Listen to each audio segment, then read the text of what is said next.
Can pigeons read? This one gives every indication, because he's been taught to distinguish between two words and to behave appropriately. He's learned his different response to each sign by being rewarded with food. So the bird isn't acting independently. Its behavior is shaped by controlling its environment. The first task was to isolate an individual piece of behavior and see how that could be changed. Skinner did this by keeping individual pigeons at about 3/4 of their normal weight, so that the birds were always hungry, and food could be used as an automatic reward. The pigeon was studied in a uniform box, one it quickly grew used to. One piece of behavior, pecking a coloured disc, was measured on a graph.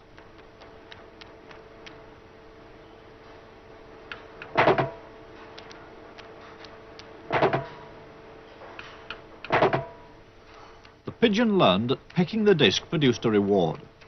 Then the behavior of pecking could be studied in relation to how often that reward was offered, or in Skinner's terms, what was the schedule of reinforcement.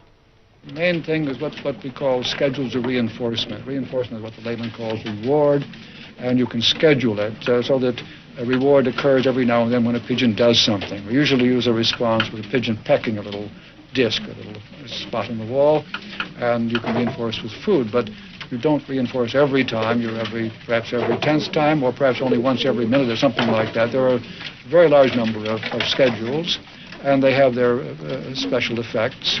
And there is a good example of how you can move from the pigeon to the human case, because one of the schedules which is very effective with rats or pigeons is what we call the variable ratio schedule, and that is at the heart of all gambling devices, and has the same effect. The pigeon can become a pathological gambler just as a person can. Now, the fact that we found that out with pigeons and could prove it by removing and changing the schedule makes it easy for us to interpret the case with the human subject.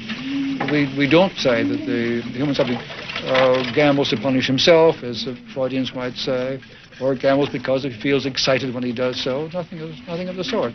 People gamble because of the schedule of the reinforcement that follows. And this is true of all gambling systems. They all have variable ratios built into them. So what we've learned from the pigeon, it made it possible to interpret this vast field very effectively. Where does that leave free will? Because we all think we have a choice of whether to do things or not to do things. Yes. Well, you see, it leaves it in the position of a fiction. We have assumed somehow or other that these internal states, feelings, and so on, have initiated something. They have started something. They have created. We have done something in a voluntary way. We have willed to act. If you now look at the actual history, we find that there are external reasons why this has happened. In other words, by discovering the causes of behavior, we can dispose of the imagined internal cause.